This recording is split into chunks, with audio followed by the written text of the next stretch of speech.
Boa noite, meus amigos queridos, aqui de São João da Boa Vista, do Centro Espírita Amor, Luz e Caridade. Nós temos realizado esse evangelho semanal às segundas-feiras, às 20 horas, sempre trazendo, um convidado, um amigo, para passar a mensagem, para trazer algo do evangelho para nós, para o nosso aprendizado, para o nosso crescimento. Hoje nós temos a alegria de estar aqui com o João Abinagim. O João é de São Caetano do Sul, lá do ABC. Ele é colaborador e presidente do Centro Espírita Luz e Caridade na cidade de Itubi. E nós já conhecemos o João, dele ter vindo aqui na nossa cidade fazer palestra, assistir palestra do Manolo.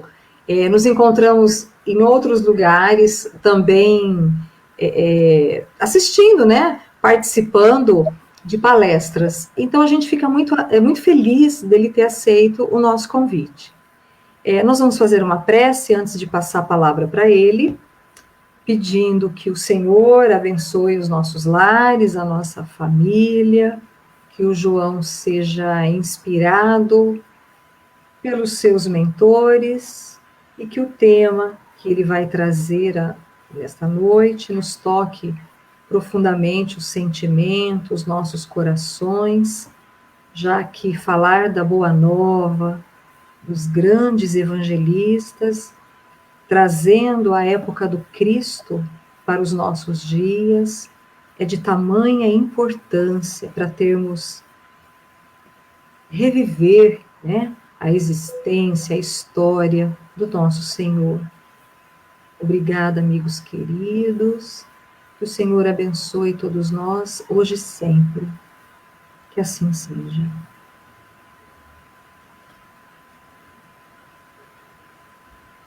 Boa noite, João, tudo bem?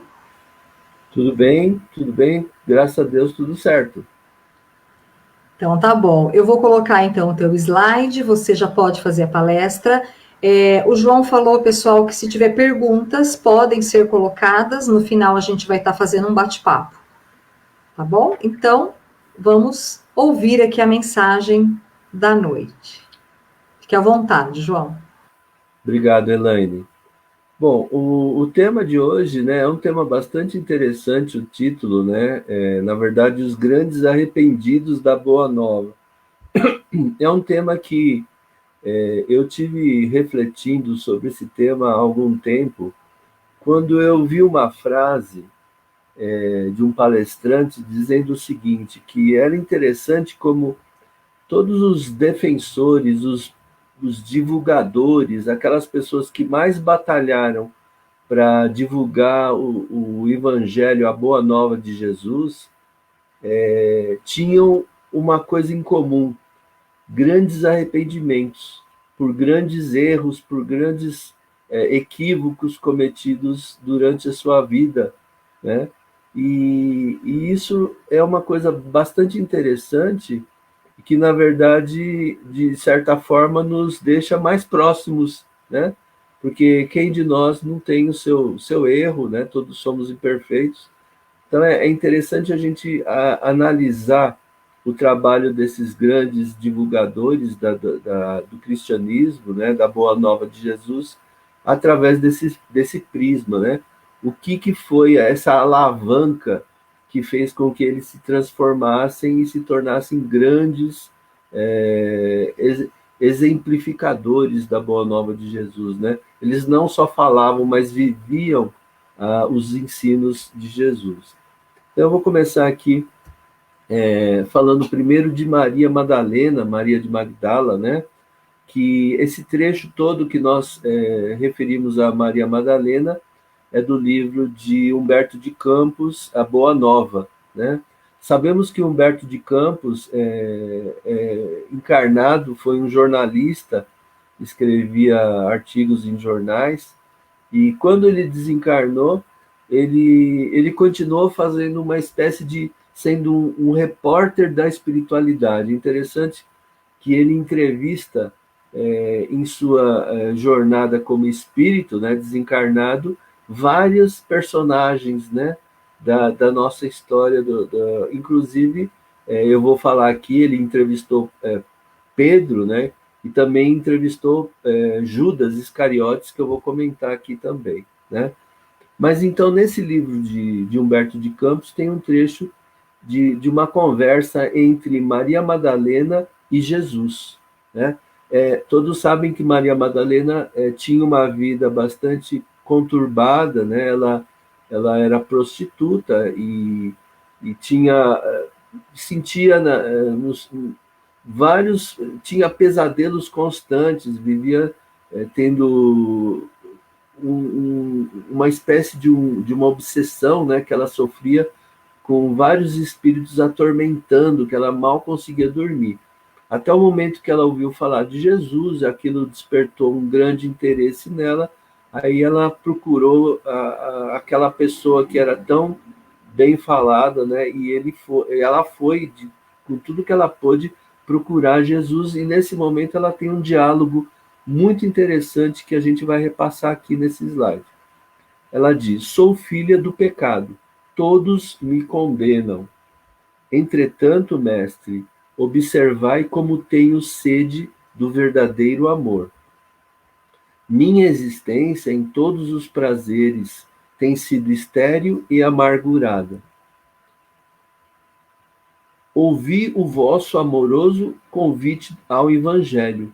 Desejava ser das vossas ovelhas, mas será que Deus me aceitaria? Né? Ela se sente tão inferior, tão pecadora, que ela questiona: será que eu posso ter uma chance, né? Nessa boa nova que você está trazendo para a gente? Aí Jesus responde: Maria, levanta os olhos para o céu, regozija-te no caminho, porque escutaste a boa nova do reino e Deus te abençoa as alegrias. Então, Jesus procurou levantar. E mesmo assim ele complementou: acaso poderias pensar que alguém no mundo estivesse condenado ao pecado eterno? Né? Continuando: onde então o amor de nosso Pai? Jesus pergunta. Nunca viste a primavera dar flores sobre uma casa em ruínas? As ruínas são as criaturas humanas, mas as flores são as esperanças em Deus. Olha só cada frase maravilhosa, né? Só poderia ter vindo de Jesus, né? As ruínas são as criaturas humanas, ou seja, nós, mas as flores que podem florescer nessa casa em ruínas que somos nós, são as esperanças em Deus. O que verdadeiramente ama conhece a renúncia suprema a todos os bens do mundo e vive feliz na sua senda de trabalhos para o difícil acesso às luzes da redenção. Também mais uma frase maravilhosa para a gente refletir bastante de Jesus, né? O amor sincero não exige satisfações passageiras que se extinguem no mundo com a primeira ilusão. Trabalha sempre sem amargura e sem ambição, com os júbilos do sacrifício. Né? Então, Jesus está deixando bem claro que, mesmo ela arrependida, ela precisa reagir. E a reação que ela precisa ter é o trabalho, sem se sentir amargurada, né? Por mais que ela esteja arrependida, ela não deve trabalhar carregando esse fardo do que ela fez de errado, né? Vira a página, segue adiante e procura compensar, né? Com o trabalho, tudo isso que você sente hoje de arrependimento. Só o amor que renuncia sabe caminhar para a vida suprema. E aí, mesmo assim, Maria Madalena continua questionando Jesus sobre a sua condição. E ela diz: desgraçada de mim, Senhor, que não poderei ser mãe. No que Jesus responde: e qual das mães será maior aos olhos de Deus? E aí a gente até destacou essa frase final de Jesus, que ele fala o seguinte: aqui se devotou somente aos filhos de sua carne, ou aqui se consagrou pelo Espírito aos filhos das outras mães? E quando Jesus dá essa resposta, Maria Madalena compreende exatamente o trabalho que Jesus se referia que ela deveria se dedicar, né? A gente sabe que depois que ela teve esse contato com Jesus, ela abandonou totalmente a vida que ela tinha, né? A própria residência dela ficou praticamente abandonada porque ela começou a acompanhar Jesus nas suas peregrinações, nas suas viagens, e também consta no livro de Humberto de Campos que os próprios apóstolos que sabiam da vida pregressa de Maria Madalena tinham um certo preconceito com a presença dela entre eles, né? Eles eram ainda, até certo ponto, bastante machistas, né? E não aceitavam uma mulher daquele gênero entre eles. Então, ela teve dificuldade de acompanhá-los, né? E recebeu o respeito que ela merecia pela sua nova vida, né? E isso até que Jesus foi crucificado, né? E assim Maria Madalena percebeu que tinha que seguir um outro rumo, e foi quando ela acabou se envolvendo com um grupo de viajantes que passou pela cidade, né? Que todos sofriam de lepra, né? Eram leprosos, né? Que tinham mal de Hansen, e ela se compadeceu bastante com aquelas crianças, filhas dessas famílias de doentes, né? Então ela decidiu acompanhá-los e trabalhar e cuidar daquelas crianças, né?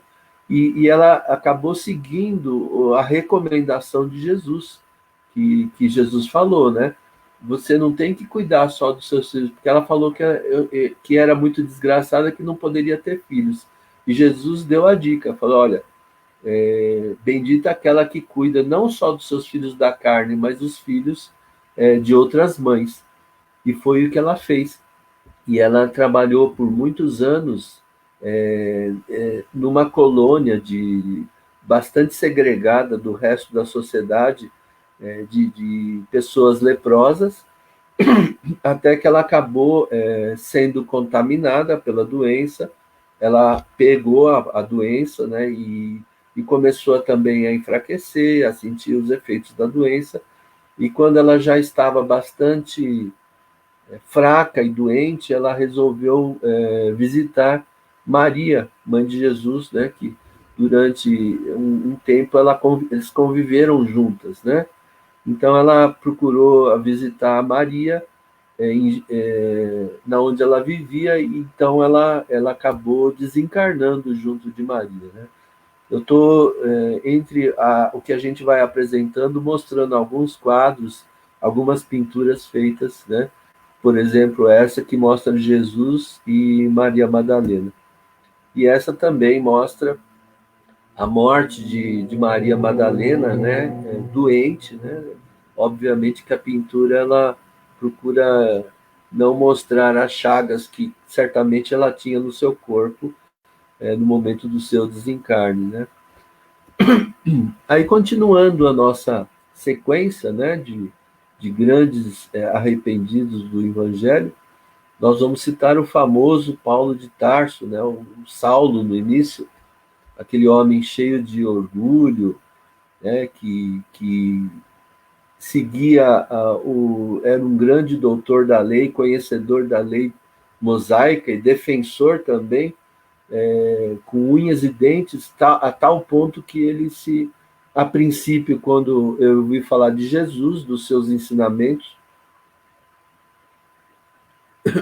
ele se postou de forma contrária e até perseguiu os primeiros cristãos, né?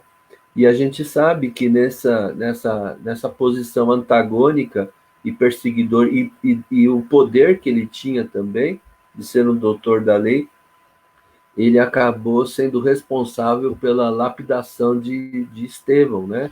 Ele teve aquele embate, aquele debate, né, sobre os temas e foi uma coisa bastante injusta, né? Porque Estevão, por melhor que ele se saísse, ele estaria condenado, como ele foi condenado à morte, né, por apedrejamento.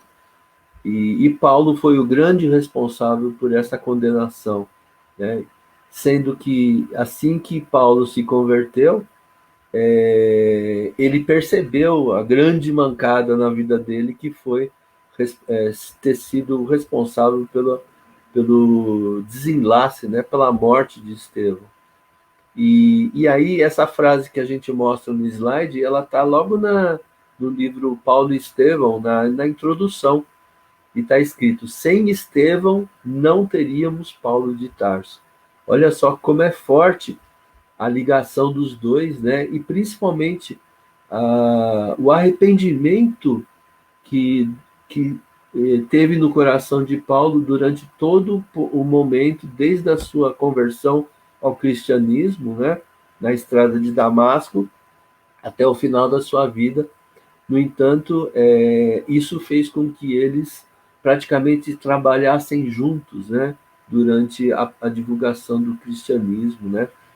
Estevão, um espírito bastante já inspirado e cristianizado, ele serviu de guia, de mentor de Paulo para o seu trabalho, que foi tão importante na divulgação do cristianismo. E aqui a gente fala de um trecho também do livro, né, de Paulo Estevão, de Emmanuel, psicografado pelo Chico, que fala de Palmira. Palmira era um povoado no meio de um oásis, no meio do deserto, porque Paulo, assim que se converteu, ele procurou estudar os ensinamentos de Jesus, né, e ele conseguiu uma cópia, através de Gamaliel, uma cópia dos escritos que Pedro tinha sobre os ensinamentos de Jesus, e levou para o deserto. Durante 3 anos ele trabalhou, né, como tecelão, e também lia, estudava todas as noites os ensinos de Jesus. Foi esses 3 anos que fizeram com que Paulo compreendesse e vamos dizer assim, se tornasse uma pessoa extremamente conhecedora do Evangelho, mesmo sem ter conhecido Jesus. É interessante isso, né? Quando Paulo se converteu ao cristianismo, Jesus já tinha sido crucificado, já não estava mais encarnado na Terra. Então, ele, mesmo sem ter tido contato direto com o Mestre, ele conhecia profundamente Jesus por ter estudado bastante, né? Então, em Palmira, olha só o que ele comentou com as pessoas que ele convivia, né, no deserto, Áquila e a esposa. Ele fala: assumo a responsabilidade dos meus tristes feitos. Perdoe-me, porém, levando em conta a minha ignorância criminosa. As pessoas eram cristãs e ele, como tinha sido um perseguidor dos cristãos, ele pede perdão para essas pessoas, né, por ele ter feito o que fez.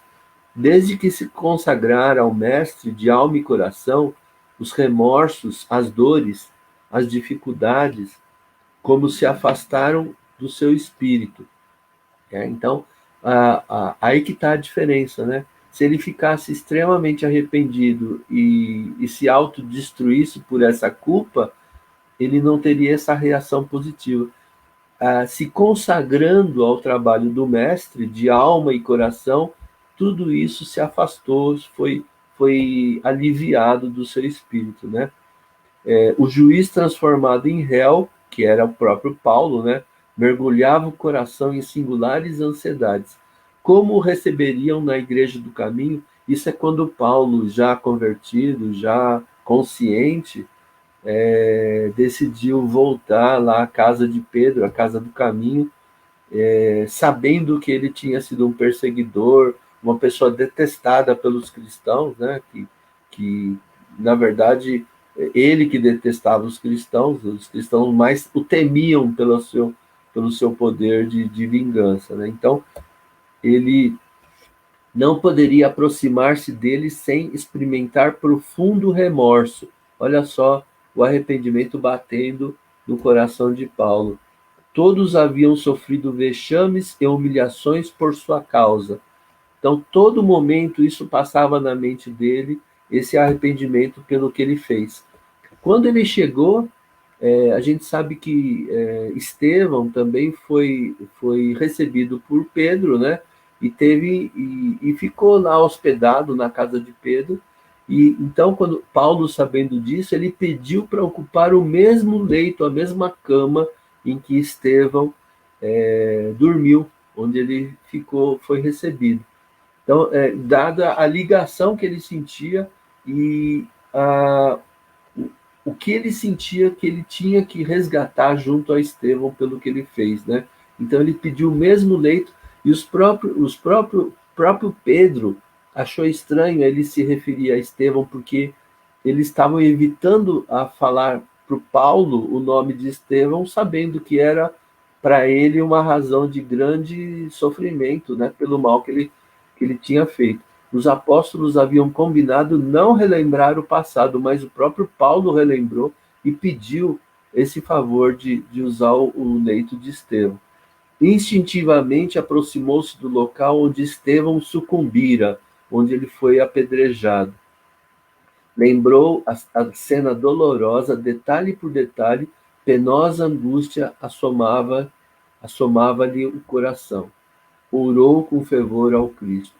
Aí que está, essa frase tá em negrito, porque, gente, ele poderia ter se jogado ao chão, arrependido, e falar, eu não mereço nada, eu sou um pobre ignorante, eu mereço o inferno, eu não posso imaginar coisa melhor para mim. Na verdade, a reação dele, apesar de sofrer muito com o que ele fez de ruim, ele teve a reação correta, ele orou com fervor ao Cristo. E foi isso que fez com que ele se transformasse e usasse esse arrependimento para o bem, né? Entrou na sala onde estivera a sós com Abigail, a ouvir as últimas palavras do Mártir do Evangelho. Isso quando Estevão estava quase semi-morto, né? Já próximo do seu desenlace, ele entrou com a Abigail, que era irmão de Estevão e noiva do Paulo, né? Olha só a ligação. E ele ouviu as palavras de Estevão. Compreendi, enfim, a grandeza daquela alma que o perdoara em extremos. E Estevão, mesmo quase morto já, perdoou Paulo naquele momento, né? Pelo que ele tinha feito. Então, aí que Paulo acabou sentindo realmente como era grande o Espírito, né? Intimamente experimentava singular remorso. Suas noites eram cheias de infinitas angústias. Em pesadelos dolorosos, sentia-se de novo em Jerusalém, assinando sentenças iníquas. As vítimas da grande perseguição acusavam-no, olhando-o assustadas, como se sua fisionomia fosse de um monstro. Olha só os pesadelos que ele tinha dado ao seu arrependimento pelo que ele fez. A esperança no Cristo reanimava-lhe o espírito resoluto. E olha de novo a reação positiva diante do arrependimento. Ele jogava no Cristo a esperança e isso dava força, isso enchia o seu coração de força para que ele não sucumbisse diante de tanto sofrimento. Em sonho, Estevão aproximou-se de Paulo, que chorava, e o abraçou efusivamente, como se o fizesse ao irmão amado. Né? Depois, beijando-lhe a fronte, murmurou com ternura: Saulo, não te detenhas no passado. Quem haverá no mundo isento de erros? Só Jesus foi puro. Né? E essa frase de Estevão para Saulo, né, que ele apareceu em sonho, em espírito, né, para a gente pensar bastante, né? A gente não deve, todos nós temos os nossos grandes erros, né, grandes equívocos na nossa vida, mas se a gente ficar preso nesse passado, a gente não vai olhar as novas oportunidades que Deus abre no nosso caminho, né? Só Jesus foi puro. Vamos tocar para frente nossa condição de aprendiz, né? Paulo, ao desencarnar, né, a gente sabe que Paulo foi decapitado, né, cortaram-lhe a cabeça, após ter sido condenado. E assim que ele desencarna, olha só quem recebeu Paulo, gente. Estevão, Abigail e Jesus. Os três, né? Olha um trio. Imagine a gente ter essa condição de ser recebido por um trio de espíritos de tanta luz, principalmente Jesus. Aí Jesus fala para o Paulo: sim, Paulo, sê feliz, vem agora aos meus braços, pois é da vontade de meu Pai que os verdugos e os mártires se reúnam para sempre no meu reino. Olha só que frase linda, né? Os verdugos, né, aqueles que foram os culpados, e os mártires, as vítimas, né, os que sofreram, que eles possam se reunir para sempre no reino de Jesus, né? Então com essa frase a gente passa essa passagem de Paulo, né? Aqui a imagem também, a pintura feita sobre a conversão, quando ele está na estrada de Damasco, e aquela luz deixa o cego, que ele cai do cavalo, e aparece Jesus, né? E aí ele pergunta, quem és, né? Quem é você? Aí ele fala, Saulo, Saulo, por que me persegues, né? Aí ele pergunta, mas quem é você? Falou, sou eu, Jesus, aquele que persegue. E aí ele fala, que queres que eu faça? E essa frase, que queres que eu faça, gente, é tão profunda, porque nesse momento ele está se colocando extremamente à vontade de Jesus. Ou seja feita a sua vontade, que eu vou cumprir, seja lá qual for a ordem que você me dê. E foi o que ele fez exatamente. Ele foi até Damasco, procurou Ananias, né, que restituiu a sua visão, que ele ficou cego nesse momento, né? E ele, a partir daí, ele foi seguindo Jesus, tudo que Jesus recomendou para que ele fizesse, ele cumpriu exatamente o que Jesus queria. E essa figura, a imagem, mostra a decapitação de Paulo, né? Muito bonita essa parte no livro, né? Que o Emmanuel conta que o soldado que ia cortar a cabeça de Paulo, diante da imagem de Paulo, que era uma pessoa assim um espírito de muita luz, de muito conhecimento, de muita fé, a pessoa que ia cortar a cabeça, ela ficou tremendo, ficou sem jeito, ficou extremamente indeciso, né? Perdeu praticamente aquela, não sabia o que fazer. Aí Paulo percebeu e olhou para ele e falou assim: cumpra o seu dever, soldado, né? E ele cortou a cabeça, né? E terminou a encarnação tão linda, né? De Paulo de Tarso. Aí vamos falar de Simão Pedro, né? Simão Pedro, que diz que é o apóstolo mais próximo de Jesus, né? Quando eles estavam na Santa Ceia, naquela refeição famosa, logo um pouquinho antes de todo aquele momento que desencadeou com a crucificação do Mestre, aí tem esse diálogo, também está no mesmo livro, né, Boa Nova, de Humberto de Campos. E Jesus fala assim: ainda não estás preparado para seguir-me. Jesus falando para Pedro. Aí Pedro, né, e Jesus ainda complementou: o testemunho é de sacrifício e de extrema abnegação, e somente mais tarde entrarás de posse da fortaleza indispensável. Jesus falou isso para Pedro, né? Ele não estava preparado, ele ia se fortalecer ainda mais com o tempo. E aí Pedro ficou muito bravo, né? Falou: como assim? Não posso seguir-vos? Acaso duvidais da minha coragem? Por vós eu darei a minha própria vida, né? Pedro fala com bastante ênfase, né?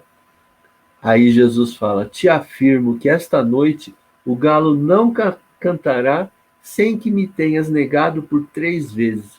Jesus falou, né? Imagina só Que desafio que ele lançou para Pedro, e Pedro ficou indignado ao ouvir isso. Aí Pedro falou: julgai-me então um espírito mau endurecido a esse ponto?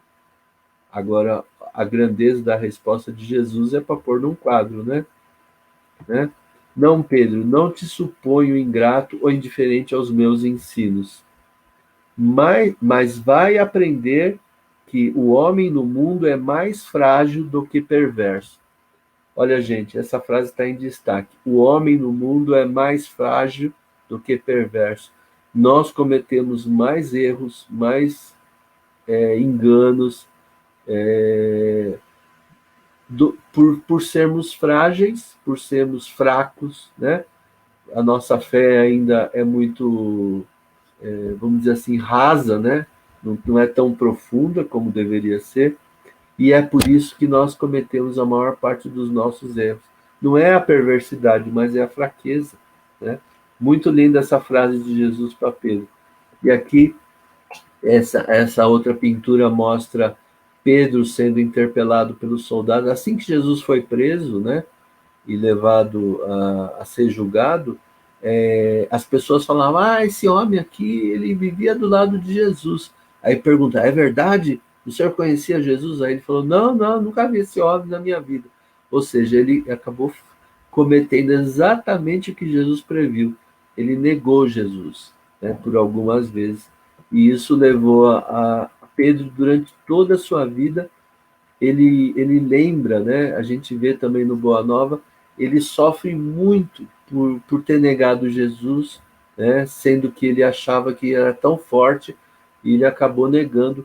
E quando Pedro foi também condenado à morte, eles acabaram condenando a ser crucificado. Aí Pedro falou: não, eu não tenho direito de morrer como mestre. Não, desculpa, mas eu não mereço morrer como mestre. Por favor, me crucifica de ponta cabeça, mas não como Jesus.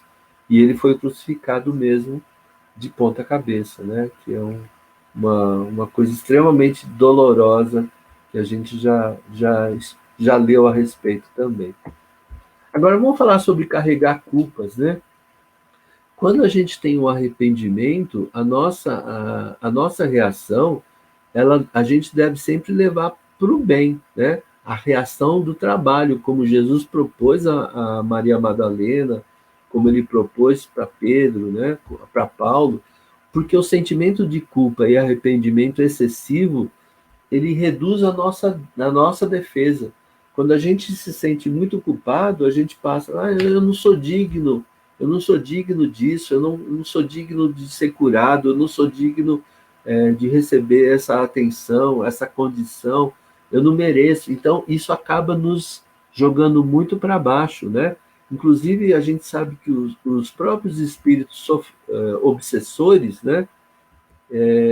Eles ficam buscando, quando eles querem obsediar, eles têm um alvo, né, que eles querem trabalhar contra essa pessoa, eles ficam observando os pensamentos durante dias. Quando eles descobrem alguma coisa que é uma culpa, né, que a pessoa lembrou e ela se sentiu mal pelo mal que ela cometeu a alguém, eles pegam esse fato e começam a trabalhar, e vão reforçando, e vão aumentando, porque através desse aumento, dessa culpa que nós carregamos, eles enfraquecem a nossa autoestima. Eles fazem com que a gente não ore, né? Eu me sinto tão ruim que eu não mereço nem orar, nem Deus vai querer me ouvir, e aí a gente fica realmente entregue. Então, é importante a gente trabalhar a nossa culpa sempre procurando reconhecer o nosso erro, mas sempre buscar a reação positiva, como a gente viu nesses casos que a gente viu, né? Que a gente citou tanto de Madalena, como de Paulo, como também de Pedro. Mas no Evangelho também existem os grandes culpados que não usaram essa culpa, esse arrependimento de forma positiva, né? Pôncio Pilatos foi um. Ele ficou famoso na história por ter sido omisso, né? Por ele ter sido covarde quando ele via que Jesus ele não via culpa. Ele falava: não vejo nenhuma razão para condenar esse homem. Então, para não se comprometer, politicamente, ele tinha muita ambição política, né? Ele acabou, bom, eu não vejo culpa, mas também não quero ir contra ninguém, então eu vou lavar minhas mãos e vocês façam o que acharem melhor, né? Então, essa atitude covarde de Pilatos lavando as mãos, sabendo inclusive que a esposa, conta a história, né? A esposa de Pilatos, uma noite antes, ela teve um sonho que ela chegou para Pilatos e falou: olha, eu tive um sonho, é bom você não se envolver com a condenação desse homem, Jesus, né? E então ele acabou lavando as mãos, e isso fez com que ele depois ficasse extremamente atormentado, né? Teve pesadelos, ficou uma pessoa muito insegura, nervoso, e conta também a história que ele veio a ficar louco e suicidar-se, né? Então aqui é uma figura que mostra Pôncio Pilatos diante de Jesus, do julgamento que consta no Novo Testamento também, né? E essa é uma outra imagem que a gente achou que retrata o suicídio de Pilatos. Agora vamos a Judas Iscariotes, né? O homem de Iscariote. Mesmo acreditando que Jesus não se deixaria ser capturado ou morto, porque Judas acreditava que Jesus, na hora que, como ele já tinha visto muitos milagres, ele via que Jesus tinha um poder enorme, ele pensava, na hora que eles forem prender, Jesus vai dar um comando lá e todo mundo vai ficar paralisado e ele vai sair de boa, né? E jamais que ele vai se deixar prender, ele vai mostrar e vai mostrar todo o seu poder, aí todos vão respeitá-lo e ele vai conseguir mudar o mundo muito mais rápido, né? E nada disso aconteceu. Jesus se deixou se prender, se deixou ser açoitado e crucificado e morto, né? Então Judas, quando percebeu que o plano dele errado, né? Que nada daquilo que ele imaginou aconteceu, ele não suportou também, ele suicidou-se, né? Numa árvore, se pendurando e enforcando-se. E também é interessante falar que tem um livro também de, de Irmão X, né, de Humberto de Campos, chama Crônicas de Além Túmulo, onde Humberto de Campos ele está em Jerusalém como espírito, e aí falam para ele, tá vendo aquele cara lá sentado? É Judas Iscariotes. Sério? É ele mesmo. Aí aquele espírito jornalista dele foi lá e perguntou, perguntou para Judas. Começou a fazer uma entrevista com ele. Está no livro que a gente está falando aqui, Crônicas de Além Túmulo. E aí ele pergunta para Judas, Judas, você chegou a salvar-se pelo arrependimento? Porque ele se arrependeu pelo que ele fez. Isso ajudou na sua salvação? Aí Judas falou, não, nada disso. Ele falou, eu ainda sofri muito pelo meu suicídio, passei maus bocados, e no século XV, né, durante aquele período terrível da perseguição, dos hereges, né, da Inquisição, ele acabou sendo traído, do mesmo jeito que ele traiu Jesus, ele foi traído e foi queimado, né? Foi quando ele conseguiu resgatar o mal que ele fez, né? E ele falou essa frase que eu destaco na resposta de Judas: o remorso é uma força preliminar para os trabalhos reparadores, né? E aí a imagem de Judas beijando Jesus, porque ele identifica Jesus com um beijo, né? E é também outra pintura de Judas enforcado. Aí, para terminar, a gente tem no Sermão da Montanha o Bem-aventurados aflitos, que falam motivos de resignação. Bem-aventurados os aflitos, porque serão consolados. Jesus indica a compensação que aguarda aqueles que sofrem e a resignação que nos faz bem dizer o sofrimento, como prelúdio da cura, aquele arrependimento que a gente está comentando, né? As dores terrenas são resgates de faltas anteriores. São felizes por quitarem suas dívidas e depois estarão livres. Têm também consciência de que cada nova falta aumenta a dívida. Essa consciência das faltas aumenta a submissão à vontade divina. Lamentar as aflições sem aceitá-las com resignação equivale a acusar um Deus de injusto, né? E Jesus tem no mesmo livro da Boa Nova, antes de sair para fazer o Sermão da Montanha, acontece uma coisa bem interessante na porta lá da casa de Levi, onde Jesus estava. Chegam os pobres estropiados lá e querem conversar com Jesus. Aí Levi recebe os pobres e fala assim: o que vocês podem fazer, né? O que podeis fazer na situação em que vos encontrais? Que realizar, Lisandro, aleijado como você é?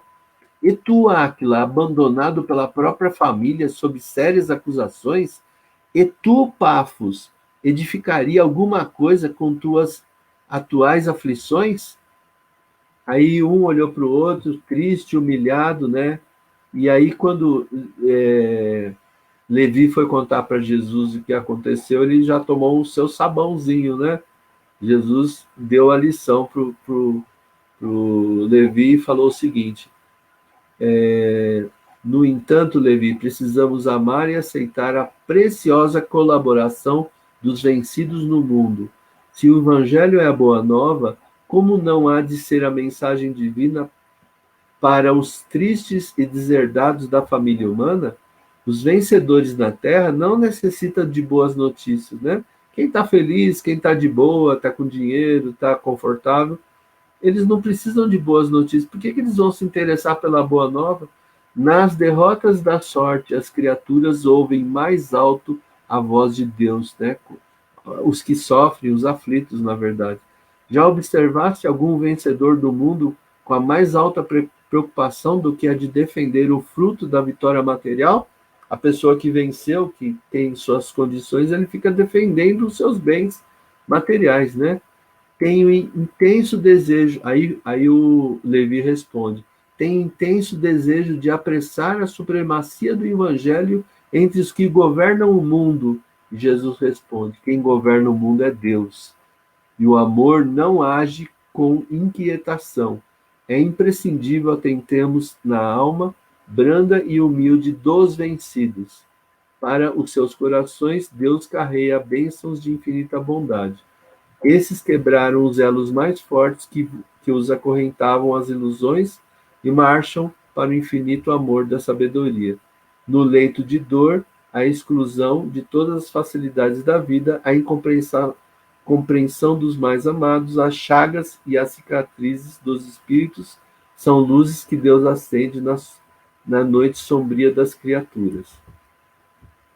E aí, para terminar, a frase de Jesus: as almas dos desafortunados do mundo são a terra fecundada pelo adubo das lágrimas e das esperanças mais ardentes, onde as sementes do Evangelho desabrocharão para a luz da vida. E com isso, né, lembrando que nós espíritas, todos temos sempre algum motivo, né, de arrependimento, mas que isso seja a nossa alavanca para nos transformar nos verdadeiros apóstolos da Boa Nova. Com isso eu encerro a minha apresentação de hoje.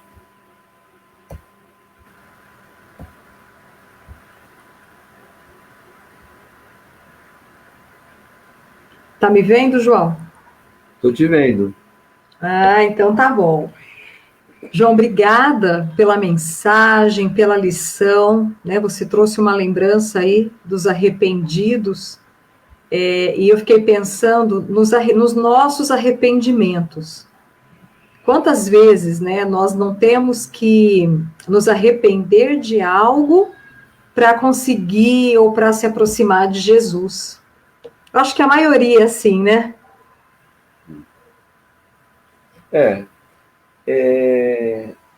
Eu acho que essa lição ela é importante para nós espíritas, né? Porque se a gente for imaginar, Jesus, ele concorda que ele poderia se cercar de espíritos de alta hierarquia como apóstolos, né?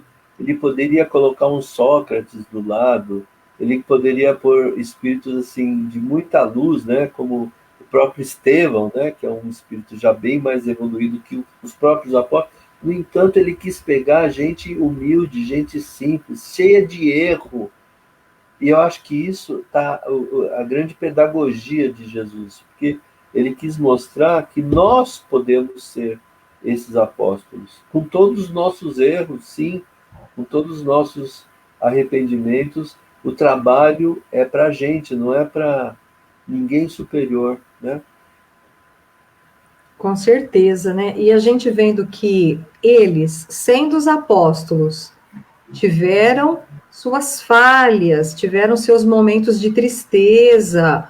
Pedro, pela narrativa que a gente vê no Novo Testamento, ele era bravo, ele era um homem bem, né, que punha ordem mesmo ali, muito, né? Então, a gente fala, puxa, se eles chegaram com tudo isso, a gente também vai chegar, né, João? A gente chega lá um dia.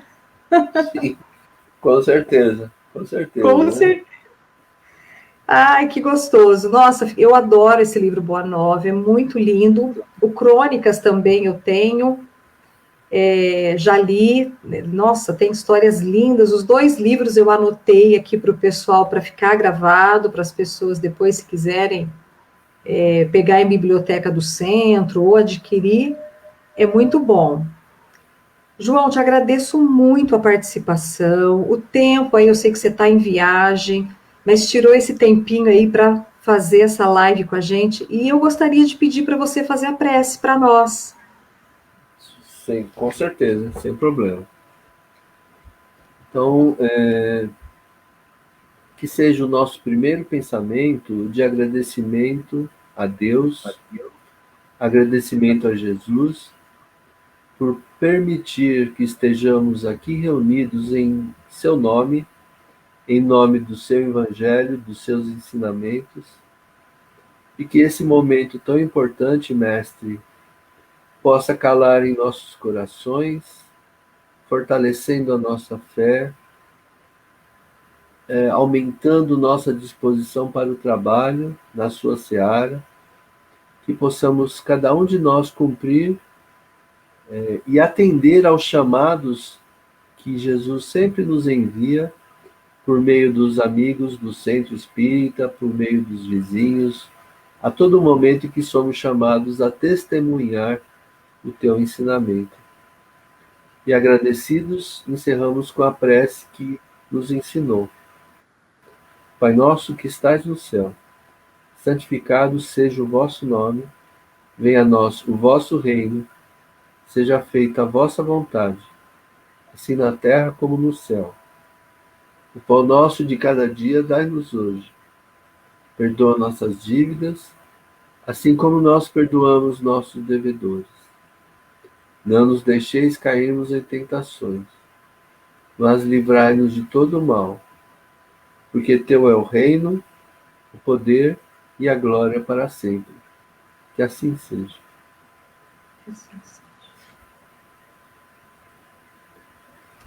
E assim nós encerramos o nosso Evangelho da noite, abençoados, né, por esse momento, agradecidos pela presença de vocês. Se você ainda não é inscrito lá no canal do YouTube, entre lá, se inscreva, eu vou colocar essa palestra disponível, divulga, peça para outras pessoas se inscreverem nos nossos canais, né, tanto do Evangelho no Lar, quanto do Centro Amor, Luz e Caridade, que a gente precisa divulgar esse conhecimento, essas lições tão lindas para outras pessoas, tá bom? João, muito obrigada. Uma boa noite para você e numa próxima, aí, se Deus quiser, nós vamos estar juntos. Obrigado, se Deus quiser.